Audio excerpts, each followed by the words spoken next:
questions. Start Lindsay.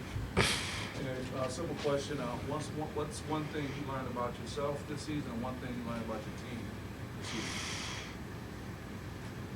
I think the ability to persevere is probably the word I would say, not just for me, but just for the team. Obviously, no one expected what we went through to happen. No one ever would wish for it to happen, but we pursued and we persevered through the entire season. The coaches persevered, the players, everybody did, and we did our best to stay unified and to finish this thing out strong. And at the end of the day, this is a life lesson. As a man, there are things that you're gonna have to go through. Whether that may be with your sport or your job or your family.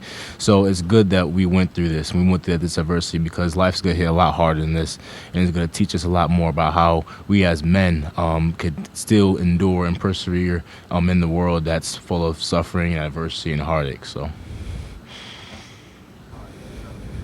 All the uncertainty about what's ahead. I guess how do you process that? What do you do when you get back to East Lansing and kind of go from there?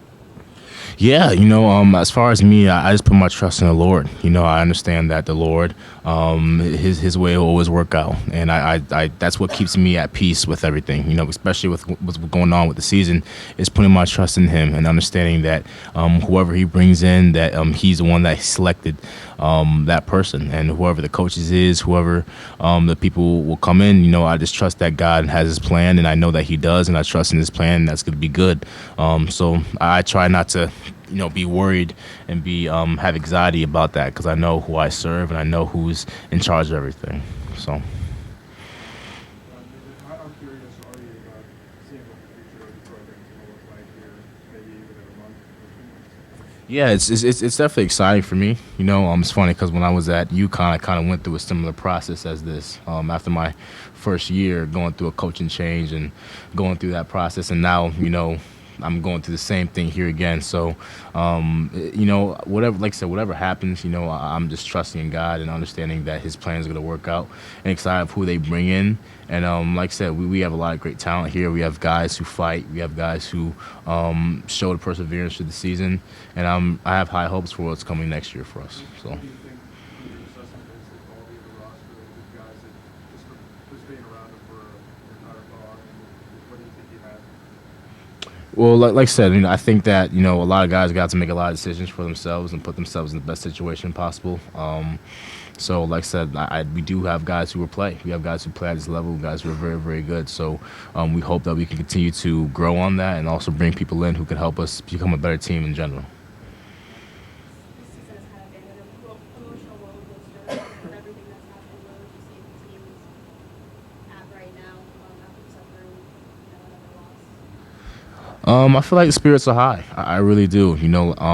Coach Barnett did a great job of keeping us unified since all this stuff happened, and the job that the word that he continued to preach to us was finished. And obviously, we didn't finish the way that anyone would want us to. But as far as a team and staying unified and fighting for each other and fighting for this program, I believe that we finished well. And obviously the score may not show that, but if you look at the hearts of the guys in that locker room and going out there every single day and practicing and grinding and still doing the right things in the midst of all the adversity we're going through, those guys finished hard. And I believe that all of us are going to learn life's lessons off of this, and we're going to grow to be stronger men in the future.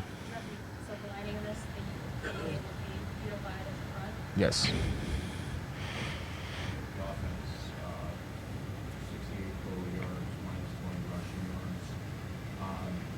How tough was the sledding today? What was Penn State doing to you guys on the offensive side?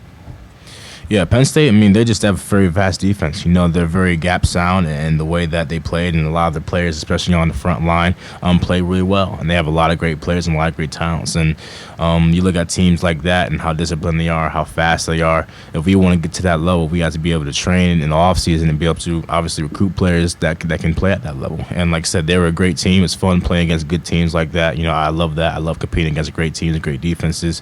But like I said, it showed, why they ranked the way that they were, because like I said, they had a lot of great players and they played very gap sound. They came ready to play today, and that's basically it. So, but How frustrating was that second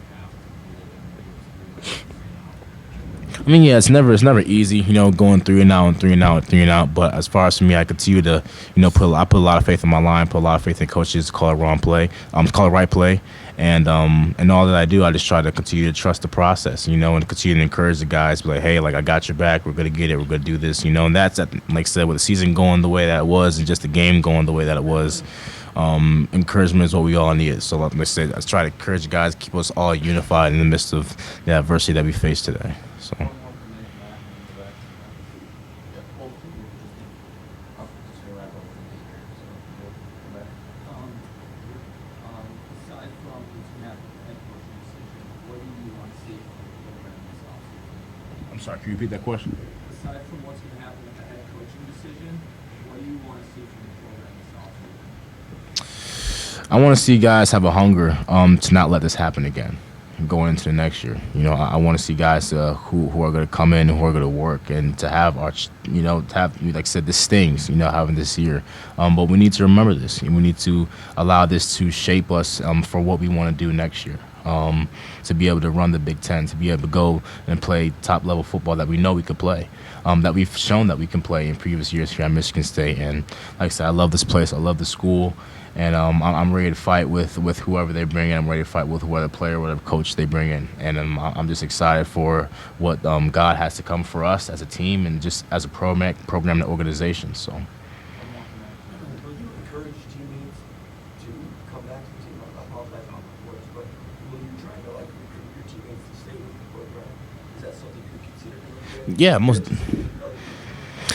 Yeah, most definitely. I think, like I said, we all want to stay unified. There's a lot of good players that are going to get other opportunities to other schools, And I think for me, it's just understanding that they have to make the best decision for themselves, just like I did, which eventually brought me here.